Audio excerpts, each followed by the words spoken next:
Attachment styles, they're not a life sentence. Contrary to popular belief, avoidants want love and closeness and connection too. When people have this kind of one foot in, one foot out, there's this constant juggling across the 2 feet. There are a few reasons why someone might feel 1 foot in, 1 foot out. One, you have needs that aren't getting met, and it's your job to figure out what are those needs. Two, especially if you're on the avoidant end of the spectrum, you feel overwhelmed by the needs of your relationship. Sometimes we're in relationships and we've been in them so long that the triggering has embedded itself into the fabric of the relationship. You have to have a strong connection with yourself if you want to be able to pour into the relationship. Your willingness to feel anything directly correlates to your capacity to feel everything.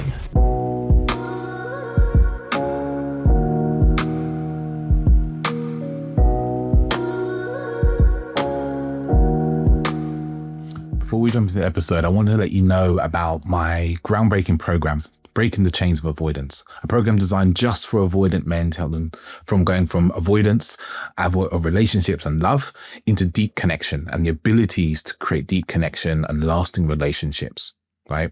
So if you're interested in this, if avoidance is ruining your dating life and your relationships, just go down to the description below and you can put yourself onto the wait list so that you can get a huge discount off when I launch the program in a few weeks. The program will be starting on the 22nd of April, so don't delay. Welcome back, listeners, to another episode, and we're going to be talking about a topic that, if this is your first time here, you don't know, but I've talked about this a lot because I think there's a space around avoidant behavior, and in particular, I talk about avoidant men, but avoidant attachment style, which there's a lot of negativity when we look around on social media, or even if we look in regular media, if you look in a magazine. And there's very few people talking about avoidant attachment from a place of compassion and care and support for people with avoidant attachment. And I know from many of the people that follow me that they can also feel like that, they feel completely demonized. And actually, when we shame people, we actually push them further away from getting support, further away from getting help. So it's really wonderful to have a man who talks passionately about supporting avoidant people in a way that actually helps them get into secure relationships and relate in a way that's lessens or removes the fear and worry and anxiety. I have today with me Travis. How are you doing today, Travis? Hey, David. I'm doing fantastic. That was such a great little intro into really kind of the realm of my work. And anyways, I'm excited to just chat with you, and we've already been chatting a little bit before this, and I already just feel like a flow with you. So I'm excited to see where we go. Awesome. I'm going to kind of jump in, and there's I've been shifting up the way I start off the podcast, and I thought it's a really good question for you is, when was the moment, or what did this moment look like in your life when you knew you needed to change something about how you kind of did relationships? I guess I'll go with the first thing that came to mind, like right when you said, what's the moment? I was in a long-term relationship, 7 years, highly dysfunctional. And I was always seeking answers. I was always, looking for something just felt so wrong. I always had 1 foot out. My brain would rationalize and convince me to I need to stay in this. We have so much going for us. It looks great on paper. We put so much into this already, but we had just such a draining dynamic and characterized by really volatile, fighting. And I woke up every single day with, especially in the last couple of years and increasingly so, every single day there's this pit in my stomach, and I felt depressed. I don't want to get out of bed. When I was up and moving through the day, I just felt anxious and very on edge. And that's what was the moment. So it took a long time for this to come to a head, where I was I need to leave this relationship. And coming from a place of confidence, where I'm grounded. Throughout all of this, I was really characteristically avoidant, living a really dissociated existence, perpetually stoned. I talk about cannabis dependency sometimes. And I spent a decade of my life just walking through it, numbed out, highly defensive, withdrawn, didn't really know what my need, like I was not connected with my emotions or my needs. And there was kind of a straw that broke the camel's back in this relationship.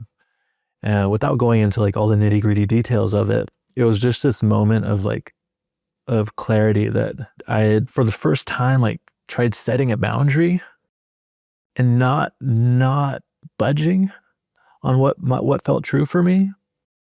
And that like was received really poorly. And it was that moment that was kind of like, I can't do this anymore.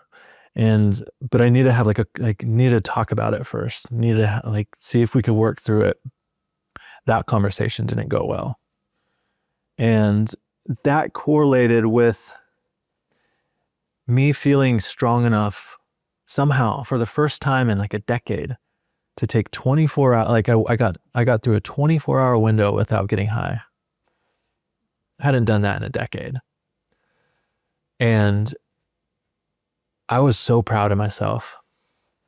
And that clarity was what helped me like feel this like deep inner knowing. Was able to help me hear this voice deep down that had been just like snuffed out for so long. And that moment that preceded the 24 hours of sobriety, when you ask the question, what was that moment? It was me deciding, like during kind of the midst of this turmoil of like the uncertainty of, is this relationship are we gonna get through this? We're like, there's so much tension. I got, and I had progressively managed to get more and more hours, more of the day sober. And I reached this point where I was like, I don't think I can do this anymore.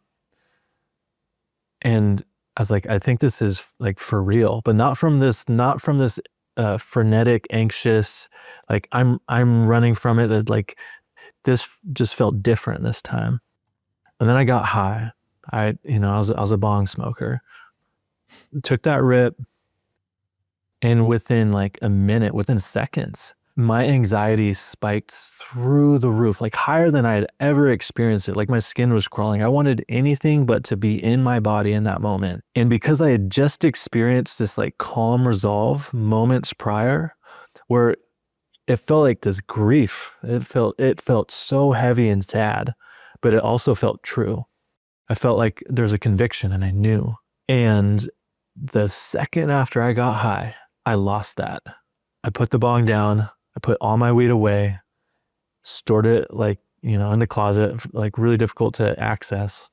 And that was the last time I've touched it since. That was the moment that came to mind, is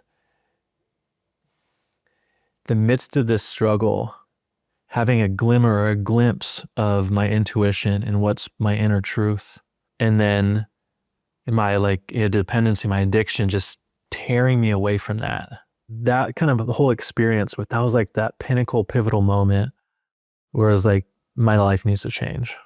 I can't keep doing this. And then from there I stumbled into, the rest of my story. I stumbled into men's work, found like a online men's like program that really helped bridge the gap from me feeling lost and like, oh my God, like what is my life now? Who am I? And helping me like step across into living a highly intentional, authentic, connected, and like fulfilling, vibrant life. Something that was so foreign for honestly like a majority of my life. Wow. That's a really powerful story, like that moment of clarity as being like this, moment of seeing what's possible. It sounds like it's like what would be possible for you, the moment of clarity there of like, oh, like, because when people have this kind of one foot in, one foot out, there's this kind of constant, like basically like juggling across the 2 feet, not being sure. But like in that moment, you had this like real clarity of like, I know what I need. I know I'm clear. Mm-hmm. And going back to, hitting the bong and then having that big spike and realizing like, oh my God, I don't want to, it feels like it's like this. I don't want my life to be like this anymore. And now I know I have a choice. Yeah, 100%. And, you know, I'll share this story. I oftentimes will share bits of this story or like a condensed version of that in my content. Some people like really resonate with it, really appreciate my vulnerability. And then there's some people who, you know, think like I'm the bad guy, like I'm the villain. Like how could I just string her along for 7 years and, you know, discard her? And a lot of people will place a lot of blame on me. I've had to come to terms with that, and that's okay. It's like, we're all probably the bad guy in somebody's story. And as long as we're judging ourselves for that or shaming ourselves, like, well, we're going to live in this prison of shame and guilt that's actually not serving the best, most expansive version that we can possibly be, because it's that version that's going to make really positive impacts, healing waves in the world, in relationships. But if you're imprisoned by that shame and guilt, like, it'll keep you stuck. So it's been a balance of like forgiving myself, recognizing like we were doing the best with the tools that we had, and we just had very outdated tools. The versions of us that entered into that relationship were bringing in this whole heavy bags of the traumatized past that we weren't even ready to start doing the deeper work to heal in that relationship. And people ask me all the time, like, how did I know I needed to leave? Like, why couldn't I heal within that relationship? Isn't it like, aren't I just perpetuating the avoidance cycle by leaving? I was like, well, no. I was actually listening to my intuition for the first time in my life and was leaving something that was unhealthy. And there are a few reasons why someone might feel 1 foot in, 1 foot out. It's like, one, you feel unhappy and because you have needs that aren't getting met, like pretty much hard stop all the time. Like that's what's going on. And it's your job to figure out, okay, what are those needs? Maybe your partner can help you meet some of those. Maybe it's not entirely their responsibility and you need to take some ownership and like modify your life in some way to meet those needs. But if you feel unhappy, you have certain needs that aren't getting met. That's one. Two, you know, especially if you're on the avoidant end of the spectrum, like you feel overwhelmed by the needs of your relationship, their needs for reassurance or intimacy or connection. And it feels like, you know, there's a part of you that might feel like it's somehow threatening your sense of agency or autonomy. Just the fact that, you know, they're depending on you, because in a relationship, you do depend on each other. There's a healthy dependency. Anyway, so that might be going on. Or it's emotionally unsafe. And you might have all three of those. But if it's emotionally unsafe, it can be difficult to come back from that because you don't have it's not impossible, but it takes two to tango, and both people have to like be really dedicated and committed to like, okay, yeah, we've got like, it's kind of fucked up here. And it's not fully you, it's not fully me. We're both 100% responsible for our 50%. Let's really do some deep work here. But you need that prerequisite of safety if you really want to start healing, which is why I think sometimes like if that is your relationship, if it's like really, if it's physically unsafe, like, you know, get the fuck out of there. If it's emotionally unsafe or emotionally abusive, still probably like, I don't know you. So, you know, you've got to figure out what's right for you, but maybe it's get out of there. But it's not impossible to fix those situations, but you need that safety. You need that safety. And I don't think that with the tools that we had and where we were at in our journeys, like, I don't think it would have been possible because of just how much we just triggered the fuck out of each other. Like, I don't think we could have gotten to that baseline of safety. And by the time I woke up to that, I had no more genuine capacity to continue trying to nurture the needs of the relationship. If I were to try, it would have been disingenuous. And for the first time, I felt like I had listened to my intuition and knew what I needed. And it's like, I can't keep living a disingenuous life, an inauthentic life. That's not fair to me. It's not fair to her. It's a disservice to all of us. And I think that's when someone's 1 foot in, 1 foot out. It's a disservice to both people in the relationship. Yeah, totally. Yeah. We hear what you say there about the needs and the safety and so forth. And sometimes we're in relationships and like we've been in them so long that the triggering has like embedded itself into like the fabric of the relationship, and trying to untangle that requires both people to have like the will and the capacity and the tools to like unpick that kind of unhealthy dynamic. And like, I really hear you when you say it's like, if you don't have those things, like if you don't have the tools and you don't have the capacity, even if you have the will, right, you're just going to like try really hard and create more pain because, you know, relationships are these like living organisms, you know, like I never really realized this until a friend of mine who's been married for almost 10, 12 years now, he's like, you know, you have to treat relationships like they're a separate entity and they need energy and they need food and they need water. And sometimes you have to give up your own selfish needs and desires to feed the relationship. But sometimes the relationship like has toxic elements to it that we've both put into it, and unpicking that would take like almost, I'm thinking of like machinery. You need like really delicate tools and lots of energy and lots of capacity and lots of willingness. And sometimes the two people have gone so far down that road, they just don't have the you know, the willingness and the capacity to actually do that. And the best thing for both parties, the most healthy thing for both parties, even if it plays into our attachment, is actually to like, and what I'm hearing from you is like quite consciously walk away and go, this isn't good for me. It's not me like, oh my God, are they right? Are they wrong? I'm not sure. And 1 month later, you're trying to run back, which often happens with avoidant people. Yeah. But it's like, no, actually, I can see clearly now that this isn't a dynamic that's going to serve me in the life that I'm looking forward to creating.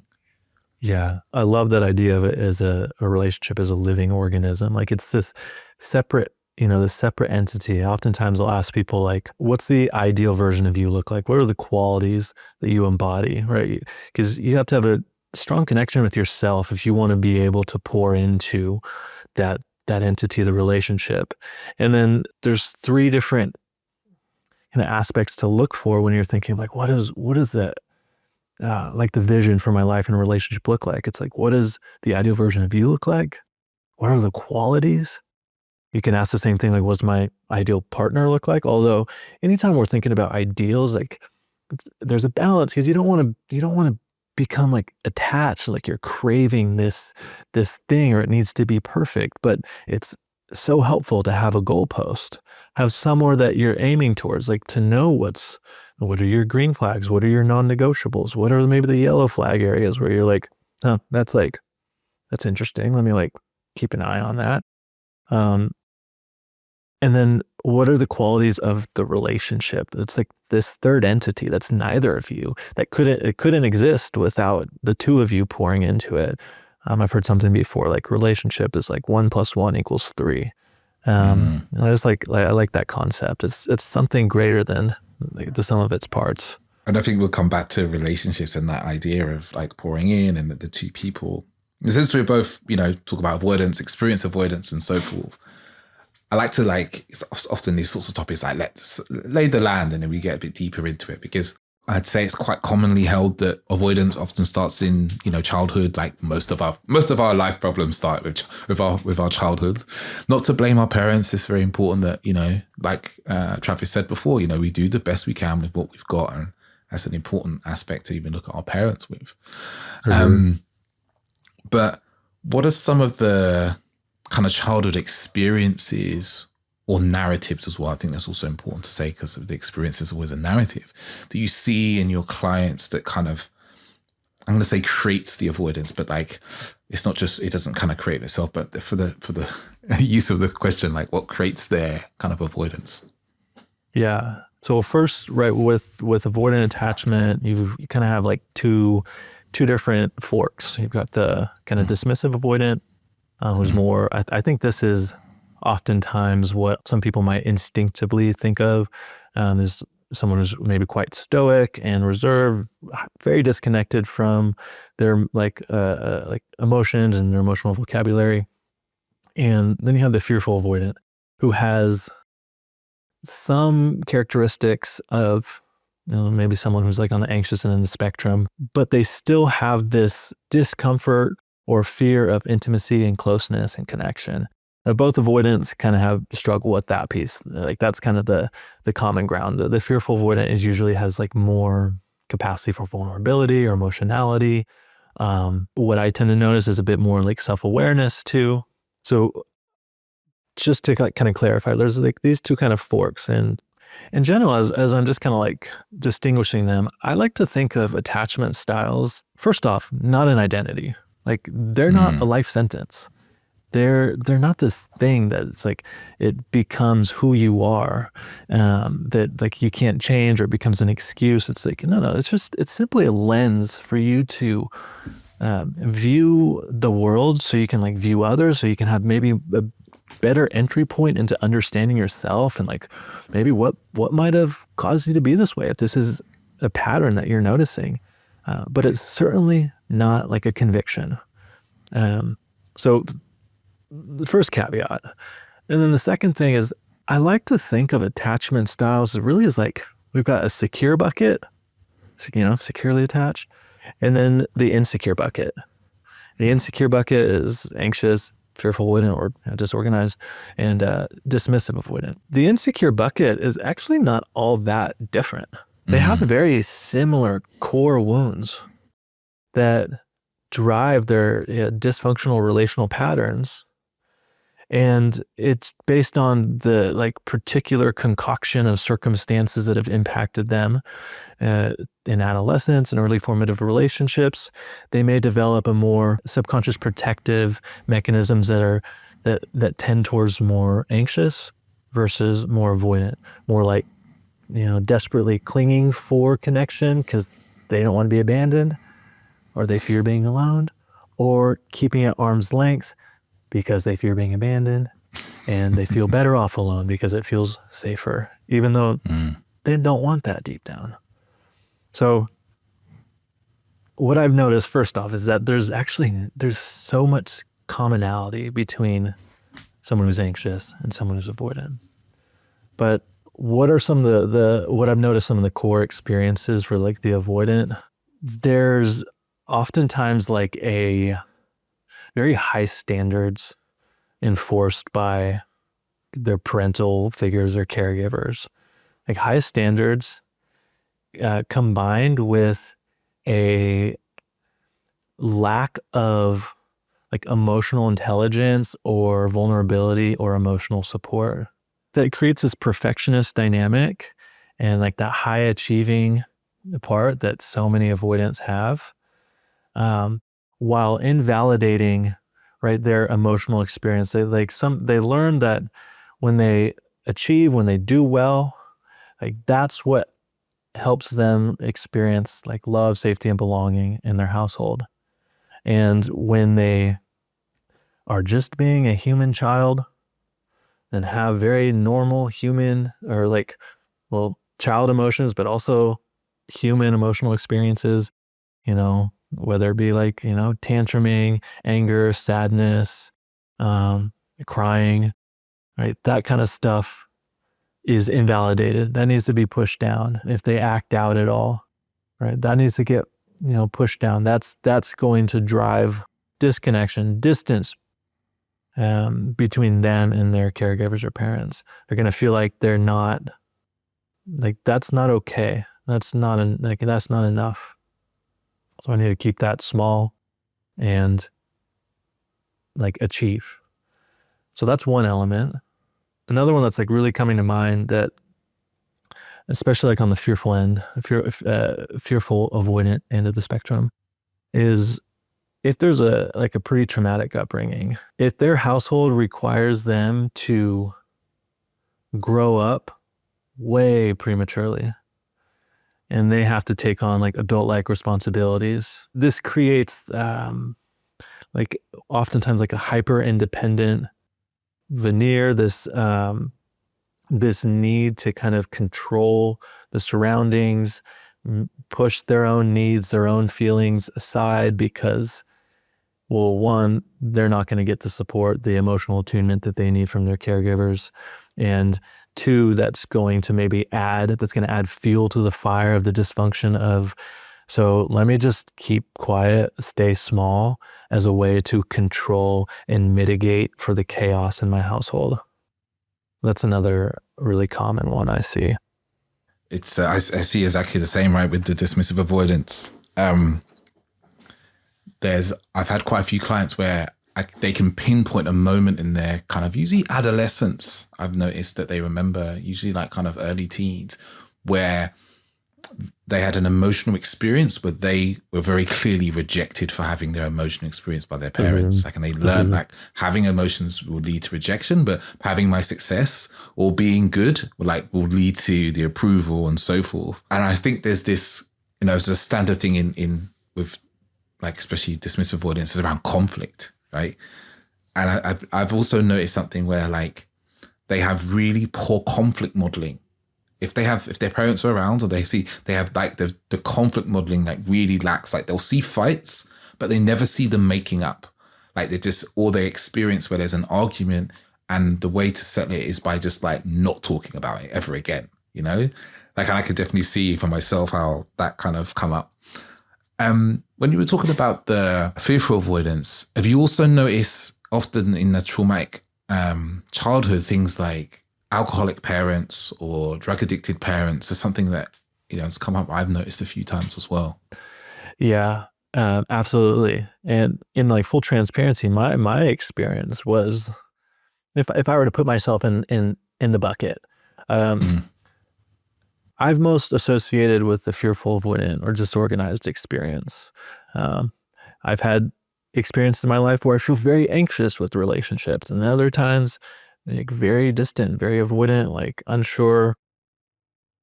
And it's like this ambivalent, like this flip-flopping, this ambivalence is just so, it's such a miserable, like suffering experience.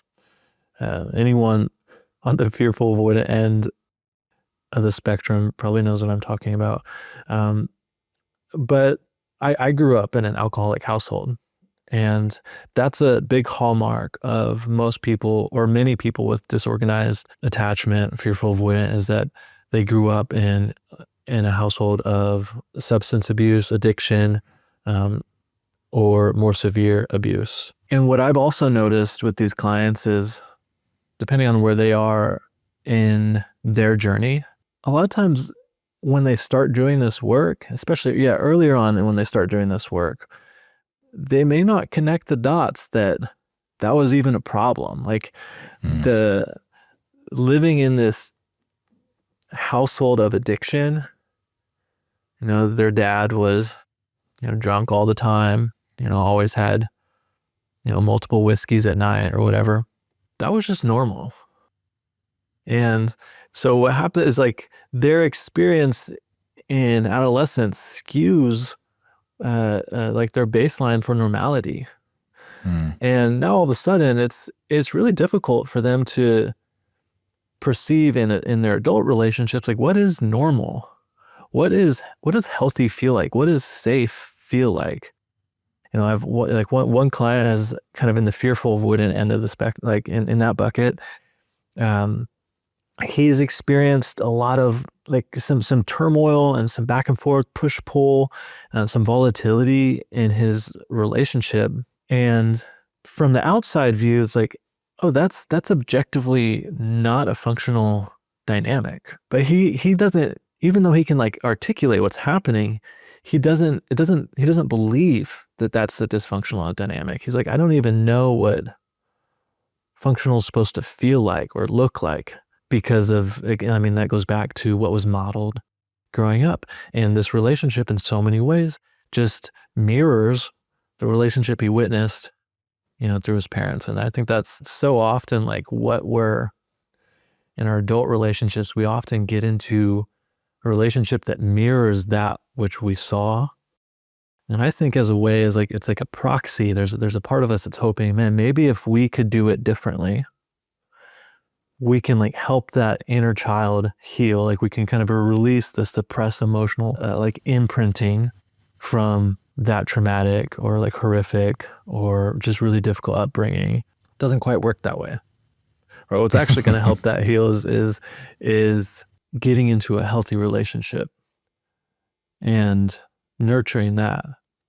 But there's like some groundwork to be done first to start to shift what that baseline is, right? Like and my client who's like, my baseline is feels way off.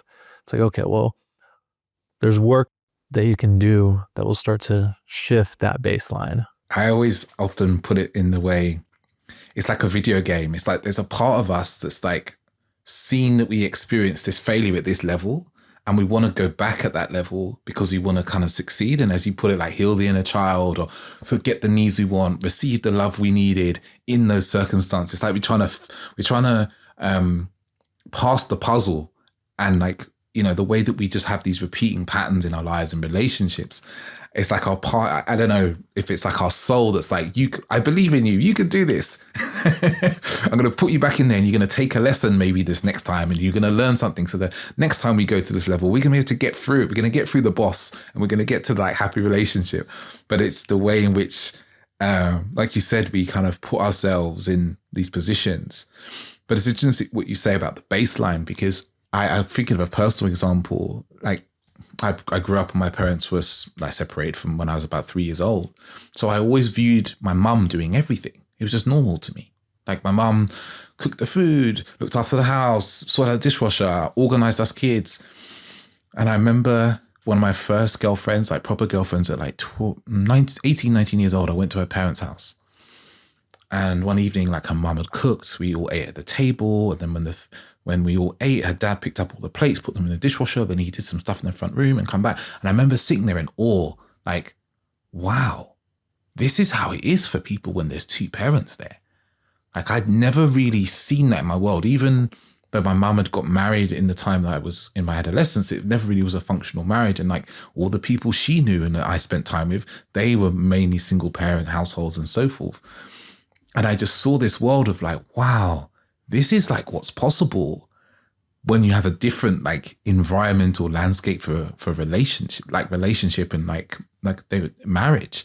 And I remember being so almost in awe of just watching her parents like in their roles and being like, wow, this is something like, and I think intuitively I kind of knew there that like I kind of wanted that, but I didn't really, I had no capacity from a mental or emotional capacity to really make it happen. But it always struck me as this moment of like, oh, this is what this like normal 2.4 family looks like, you know? Yeah. Your mom sounds like,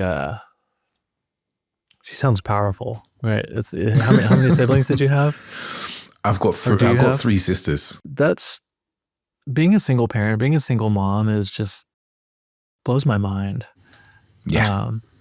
True like matriarchal leadership. I'm curious, and maybe this takes a different turn, and maybe we can like put a pin in it, but I'm curious, how consciously aware were you of the impact of not having a dad growing up? And when did you kind of gain that awareness? Yeah. So I would say I was always really aware, because like strangely, my dad is in my life. We just don't talk that much. I would go like 6 months without seeing him, you know, or speaking to him, even from, you know, the age of kind of like 10, 12. And I was quite active sports-wise, very active. Like I played football, I was playing cricket, I did athletics. So I was always going off to these sports things. And I remember going off to football in particular, and like all the dads dropping them there. And like my friend's dad would drop me, like I'd get a lift with them. So then I always remember being the kid whose parent was never there. Because by the time I was like 12 years old, I had 2 younger sisters at that point. So my mum was like hands full with them. So it was always this experience of like, my dad's not here. He's not here. And I think for me, what that turned into is like unconsciously and aware of it was like, he doesn't care. And that made me very angry at him. And I was probably very angry at my dad until I was about 25, 26 years old. And just felt like this neglect from him always like emotional neglect. He's like dismissive avoidant. He came here as a immigrant from Jamaica. His dad left him in Jamaica when he was in his, not even before he was in his early teens, and came over to the UK and started a new family and all that kind of stuff. Is very common with the Windrush generation, we call them in the UK. So I just had this like continual neglect of my dad not being around. And like I even had this moment when I graduated from university, I invited him and my mum, and then on the day he calls me, he was like, "Hey, I can't come. I've got to go to work. I've got some work thing." And I remember being like, that was like the last straw for me at 21. I was like, okay, I'm done with you. Like, I'm done trying with you because you obviously only really care about your thing. So I think the impact on me was like, and it does feed into my own avoidance of relationship, because I just saw him as being someone who was neglectful emotionally, was quite selfish. And that shaped how I looked at men in particular. And obviously how we look at men is how we look at ourselves as men. And I guess the interesting thing is there was a point when I probably was about 24, 25. I was probably still angry with him. And I looked at my life and it was like, I was living alone. I had my own place. I was like very free. I had a nice job, very independent. I was, dating a lot of women and, as dismissive avoidant. I had charm and charisma, but I didn't want to get too close. And I looked at him as a moment I was sitting on my sofa, and I looked and I was like, shit, I'm living my dad's life. And I was like, this is the one thing I never wanted, was like to be like my dad. And I was like, shit, I'm living my dad's life. And it was a very like poignant moment for me of like, fuck, I've been so focused on not being like him that somehow I've created my life to be very similar to his. Because it sounds like the shield or the armor that you had to don in order to cope with his absence and his neglect, and being the only kid whose parents weren't there, whose dad wasn't there. Like, the armor that you had to don was exactly the same armor that your dad was carrying, but you didn't even realize it when you put it on. Exactly. And it was a really, like, when I started to really realize that, and I started to hear stories even from my own mum about his dad, I started to have a lot more compassion for him in his way of being. And I was like, oh shit, like, it was way worse for him, And like, it was I did some work for a company called Landmark Education. I never forget Landmark Education because, I spent a year of my life there, but it was probably, again, absolutely changed the trajectory of my life. And one of the things they do in the forum is that you have to call your parents up and tell them that you love them. And I remember being like, yeah, I can call my mum and tell my mum I love her, no problem. My dad, I was like, fuck, how am I going to do this? I can't do this. But also they were like, what are you carrying that you want to say to your parents? And like, just frame this inside of like, I'm conflict avoidant. I don't want to upset anybody. Like, I have a slight fear of my dad because he was kind of strict. And I called him up and I was like, Dad, you did these things to me when I was a kid, and I'm angry at you for doing them. And I'm in tears telling him this. And the first thing he does, it really shocks me. And he was just like, I'm really sorry. I don't remember doing those things, but if I did those things, I am so sorry, and I didn't mean it, and I love you. And honestly, I was like in floods of tears on this call.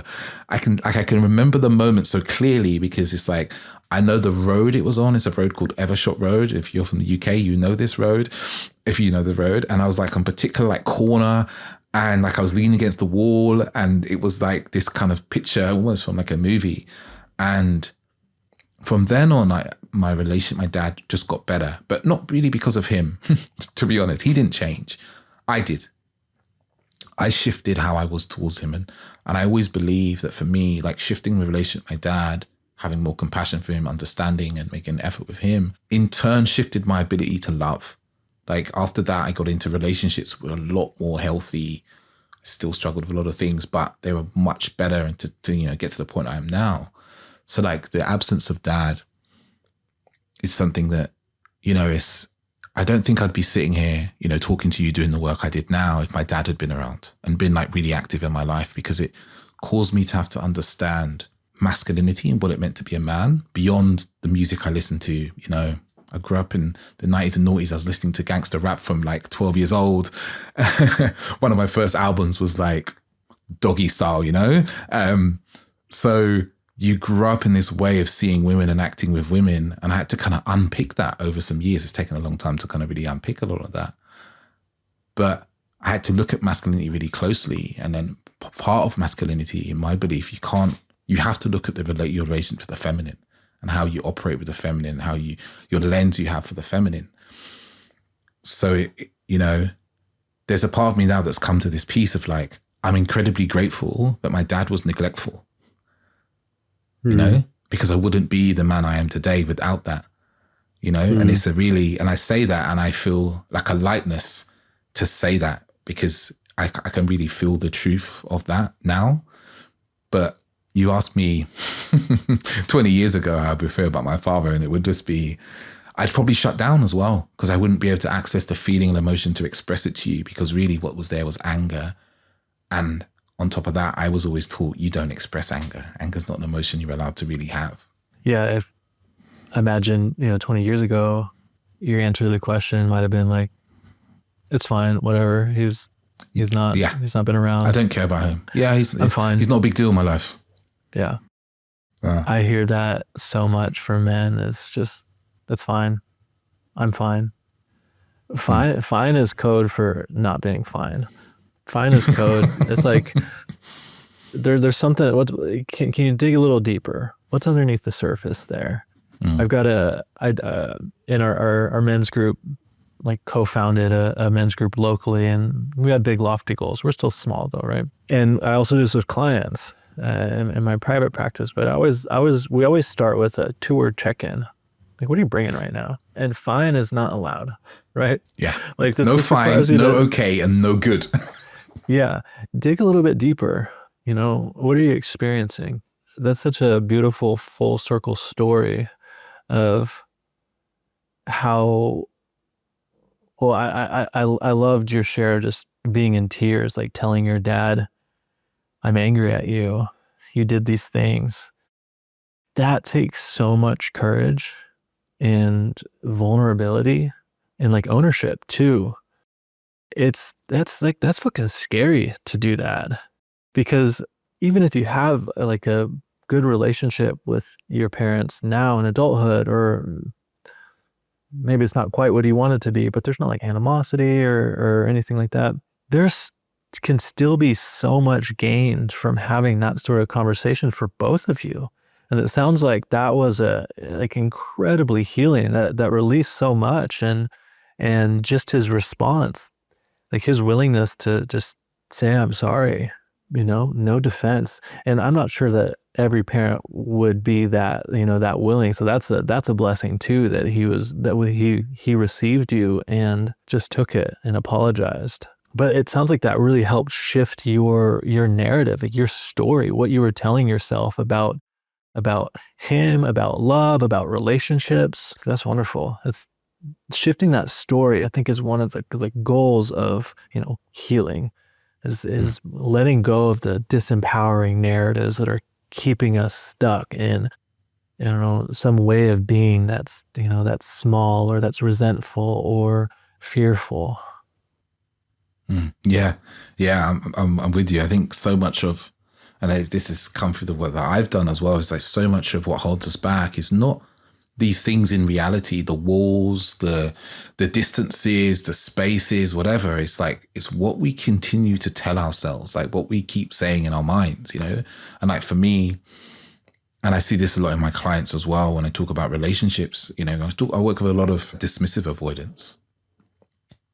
And they're just like convinced of the story that relationships are like traps, are dangerous. Like, and even something I'm seeing more and more over the last couple of years is like the narrative that comes out of what I call like the red pill community around like, all women want to take your money. They're trying to scam you. They're going to like take you to the cleaners if you get divorced.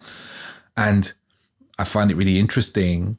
Like my dad, let me tell you the story my dad told me. I remember being really young and my dad telling me, don't get married. Married people get boring. And I always remember this because I'm like, oh, okay. Like, and little me, and I must have been like 8, 10 years old. Right. And at the time I didn't consciously believe him. There was no conscious believing there, but I obviously took that on, because between that and seeing my mum's marriage to her partner fall apart, like I had this imprint like marriage is dangerous, marriage is a trap, like relationships are a trap. And it's just really, when you start to see it, you see that this is simply a story that you keep telling yourselves over and over again. And then with that story, there's a lens. With that lens, there's the evidence finder. Like we look at the evidence of all relationships are a trap and it's going to lead to hurt and pain. You're just scanning the world just constantly, like looking for evidence at any small, tiny bit of it, whether that's like in the news or your friend telling you about their relationship, or like you get into a relationship and something doesn't go quite well. And you're like, there I am. My story is true. And we are so hardly aware of these stories because they're just like so ingrained in like just what we see as the truth of the world. Mm-hmm. Yeah, like everything from social media, all the inundation from news cycles, and then especially from like your upbringing, your experience, your social sphere, all of that is like reinforcing that narrative, and each time it gets a little bit stronger. And it makes sense that that belief was just ingrained, like programmed into you when you were 7, 8 years old, or what have you. I'm finishing up The Myth is Normal right now by Gabor Mate, and I can't remember the biologist's name, David Lipton, or I think last name is Lipton. Research shows that 0 to 2, you are primarily or predominantly in a delta brainwave state, very similar like deep sleep. And then 2 to 7, you're predominantly in theta brainwave. And theta is like this, is a dreamlike state. Theta is state of hypnosis. It's before your conscious awareness, like your critical thinking, logical processing center of your brain really turns on, and you start experiencing beta and alpha brain waves. So all of this shit that's coming in from 3 to 7, you're just, you may not consciously think married couples are boring. But everything you're seeing, everything you're hearing is just seeping into your subconscious, and like I literally, I love that. It's like you're literally in this state of hypnosis as you're just, drinking in the world from a fire hose, and it just seeps in. It's like seeps into that deep soil of your subconscious mind. And then we spend our entire lives trying to rewire that. Yeah. Yeah. I have a 7-month-old baby, little boy. Oh, congrats. And like thank you. And you observe it. Like he just learns things. He just watches you. He's just watching you like his little sponge, watching. And like to talk about what you mentioned there, I had a woman on the podcast a little while ago. It's an episode with Anna Machin. We talk about the science of love, and she's researched love for like 20 years. Really fascinating woman. I really loved our conversation. I'm going to bring her back actually. And she was saying, she's like, young kids at those first 2 years, those are the most malleable years of their minds. Like that is what sets them up for how they're going to be. It sets up their attachment style. It sets how their self-worth, their self-esteem, like all these things. And it's so vital to be in a relationship where we bring children into the world in those years. And like we are able to have the capacity to love, like to love openly and love freely, about both ourselves and obviously our partners, and also the child as well. It often makes me wonder, like for myself, and also like even the clients I have, it's like, I always wonder, like, what was the first 2 years of your life like, that created the psyche as it is? I wonder, I'm just wondering. I've never really put any answer to it, but it's like this fascination of like, what were these first few years like that like creates the person, many people we see, not just of our clients. I even think of, world leaders and so forth. Like what was the first couple of years of your life like that like shaped the psyche that you now move through the world with? I find it quite interesting. It's interesting too when you learn, like if you learn from secondhand accounts what those first years were like. Like I don't really have much memory at all between 0 and 5. Very few memories. Some people do, others don't. The more that I've learned though about what happened during those first 5 years, it sounds like I was pretty traumatic, and I don't really have any memory of that. And it's also really fascinating, though, that what I know of it is coming from, it's like someone else is telling me what happened to inform a story about why I might be the way that I am, but it also makes so much sense. It's like, is that my story? It must be on a subconscious level, but it's also reinforced from someone else telling me rather than firsthand memory. What I notice with my clients too is particularly like ages 3 through 8 on the avoidant end of the spectrum, it's sometimes difficult for them to tap into. Well, they might remember some of those experiences, but it's difficult for them to tap into the emotional experience of that 7-year-old or the 8-year-old. And once they do, that's a big breakthrough moment. When you're able to tap into that emotional experience, that kind of like opens the floodgates for, you know, your emotionality, the spectrum of emotion you experience now in adulthood.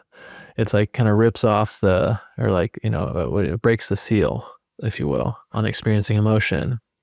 And like your capacity or your willingness to feel anything is like directly correlates to your capacity to feel everything. Mm-hmm. So we have to be willing to feel it all. Like if we want to numb one emotion or not feel any one thing, like it's going to limit our ability to feel every other emotion, especially joy, right? Yeah. Very often, some experiences want to numb away, you know, like, oh, I don't want to feel fear. I don't want to feel anger. And we don't realize that like, it's not like pick and mix, and we can choose the ones we don't want to experience. And it's why so many, you know, when I say men, so many men you speak to are like, they're just fine, because what they've done is they've gone, okay, I don't want to feel bad. That's horrible. I don't want to feel any bad emotions, negative emotions. But actually it really cuts them off from feeling kind of the joy of life, like the happiness, the love, the depth, all these things. As you say, when you rip the Band-Aid off, it can feel kind of rough to start with, you know, because suddenly you're feeling all these emotions and it's a bit much, and it can be very overwhelming when there's like a, you know, but you kind of get into the groove of it with some guidance and help.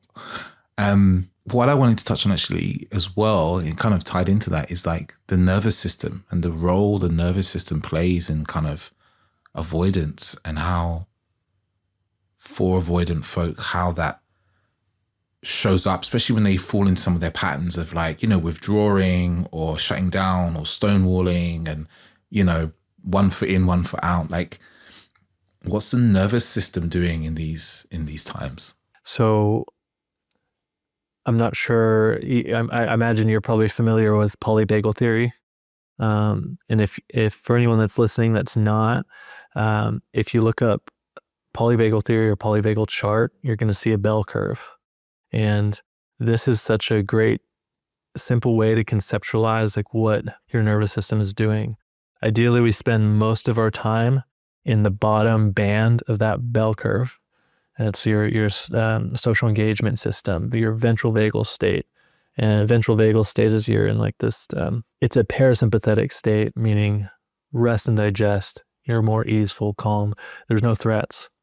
And then the sympathetic state is fight flight. That's when you're responding, evolutionarily responding to, you know, a tiger or some, threat for survival.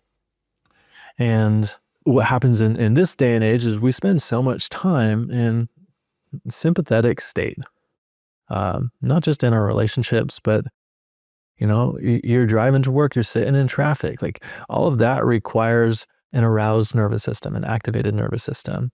Even imagery, like inundation of imagery on social media can arouse your nervous system, even if it's subtle. But that chronic arousal takes a toll on your mind and body. You're not meant to stay in the sympathetic state. And the sympathetic state on the polyvagal chart, on that bell curve, is kind of the middle band. So the very top of that band is what we'll call a dorsal vagal. It's like, you know, the top of a dorsal fin. That's your freeze response. It's also parasympathetic. It's also part of your parasympathetic nervous system. But that's your oh shit, I can't escape this. My next best bet for survival is to just like freeze. Maybe they won't see me. Maybe they'll think I'm dead. This is also the state that like when people are experiencing chronic depression, they're stuck in this dorsal state. What happens with someone who's like avoidant, they pick up on a perceived threat in like their relationship conflict. You're communicating something comes up that is uncomfortable, that, you know, they feel accused, they feel criticized, they feel, you know, all those core wounds that we've been talking about this whole conversation so far. Some like one of those wounds are touched or just like pricked. And then these protective parts that they have, like these subconscious protective parts, kind of like flare up and perceive this threat. And that subconscious protective flare up correlates, is very intricately intertwined with like your nervous system. So what happens almost instinctively, because it's your reptilian brain, it's not the center of like logical processing. Your nervous system just responds, it reacts to that threat, and you come up into that sympathetic state. And then very quickly, especially if you spent so much time there, if you haven't addressed these core wounds and you're perceiving so much of the world as like a threat, you have like no capacity to stay here in this sympathetic band, in this fight or flight band in the middle, and your nervous system like flips the like the emergency shut off, and then you're up here in dorsal vagal, and that's the shutdown. That's the withdrawal. And oftentimes like avoidance early in relationships might have more capacity for argument or conflict, even though they're not like they're not gonna, you know, they're not gonna welcome that in. They're not gonna initiate it. But when their back's up against the wall, you know, they're gonna, you know, they'll fight, they defend, they'll, you know, react, you know, criticize back. It's this blame defense cycle, that it's this vicious vortex. But eventually, back's against the wall and they feel trapped, like they can't get out. Okay, let me like play dead. Maybe if I don't move, they won't know I'm here. And that's the shutdown. That's the deer in the headlights. That's the, you know, if you've experienced a lot of trauma in your past, especially, like that might be the dissociated experience where like you're not really even in your body anymore. When you're up here in the dorsal vagal, it's kind of like the point of no return when it comes to like resolving conflict. And you need to, like how you start to kind of overcome this is building bodily awareness. It's really like mindfulness practices, meditation, breath work. And when I say breath work, I'm not talking necessarily like Wim Hof or doing these like peak, like intense breath work experiences. They're like damn near psychedelic. But like practicing breath awareness and recognizing like how you can use your breath to bring your nervous system into a more calm, regulated state. Like if you focus on the exhale, that's going to bring you down. If you focus on the inhale, that's going to bring you up. And your breath is going to start to change in these moments of conflict when you're starting to feel stressed. And as you build bodily awareness, breath awareness, you can start noticing these really subtle cues when you're starting to feel triggered and activated, so you can get ahead of it and implement the tools that you have to keep yourself more regulated. But if you're in dorsal vagal, you know what that shutdown response is. At the very least, if you're tuned in to what's happening in your body, you can use that as like the signal, the kind of the final straw, the light that you need to take a break, that this will not go anywhere. We're actually going to just trigger each other more, and it's going to feel even scarier for the person who's avoidant. The person who's, or like, you know, say the anxious one in this dynamic is going to feel less heard, less seen, more angry, more like, oh, this fucking sucks. Like you never listen to me. Yeah, because they have no capacity to listen and be present right now. So that's the time to take a time out. The thing is if you're up here in dorsal vagal, if you look at that bell curve, you've got to go back down through sympathetic to really get out of that freeze response. If you want to get back to like a ventral vagal, really like healthy, relaxed state for your body, your mind and body, you're going to have to elevate yourself a little bit. So doing an activating breath technique, very inhale focused, can help you get out of that. Going for a run, elevating your heart rate, bringing the energy up is going to help you to come back down. Yeah. And it almost feels quite counterintuitive, doesn't it? Like to bring the energy back up to kind of come back down. But it was something you said about early relationship capacity, right? Because I was thinking of, you know, this anxious avoidant dynamic that is so, famously played out. And it's often the question of the anxious people is like, well, at the beginning, they were all these wonderful ways of being. They had capacity to talk, for intimacy, for closeness. And is it that as the relationship goes on and there's more and more kind of feeling and emotion and the closeness and triggering and touching of wounds, as you've discussed, that the avoidant person's capacity for everything just starts to diminish and get the window for their of capacity just gets smaller and smaller until they often just spend so much time in the dorsal vagal, as you described. Can you phrase that one more time? When they... Yeah, totally. So at the beginning of a relationship, there's often this like early relationship capacity for feeling and expression and so forth, and like arguments and conflict and dealing with things, and even like a leading and arranging things, and for the emotional side of relationships, there is that intimacy and closeness. But is it that as the relationship kind of develops, the avoidant person's capacity for all those things kind of gets exhausted because they're, being in a relationship and so forth, and their window for the kind of tolerance of relationship stuff gets smaller and smaller, which kind of slowly peaks them into this dorsal state where they are much more withdrawn, much more shut down, and they don't have much capacity for the kind of vital relationship activities and actions? Yeah, so I think in the beginning, there's a couple things going on. Contrary to popular belief, like avoidants want love and closeness and connection too. It's just that the development of that based on their, adverse experiences growing up, what they witnessed, what was modeled from them, they have this almost negative association that as that develops, there are like negative consequences or bad outcomes, that it's like not safe as relationships develop, but doesn't mean that they don't want it. All right, because it comes back to that inner child, that 7-year-old that just wanted dad to show up, or not 7, I don't know how old you were, but that younger version of you who just wanted dad to show up to the sports events. You want connection. And so in the beginning, right, you're in the honeymoon phase of a relationship. You're flooded with feel-good neurotransmitters like, oxytocin, serotonin, dopamine. It feels so fucking good. And these deep core needs of like love, connection, and intimacy that you actually do want are also being met, and it feels more effortless. It feels easy. But I think, thinking of it as like a capacity, that it does diminish over time, because the needs of the relationship start to feel more taxing, like they take a bigger toll, or as the relationship develops and you start to see who they really are. Now it's like, it's not all hunky-dory, like it's not all flowers and sunshine, and there may be like little rifts or little points of tension, and every little like micro rupture in the relationship is going to take a toll, especially for probably a disproportionate toll for someone on the avoidant end of the spectrum, right? They're going to perceive all these little micro ruptures, and it's going to start to feel like more suffocating. And from a nervous system standpoint, like nervous system is going to feel a little more it's going to be more on edge, like easily triggered, feel more stressful. And to cope with that, like likely that person in childhood to cope got space from whatever the perceived threat, whatever the perceived like point of chaos or disruption of peace or disruption of their safety.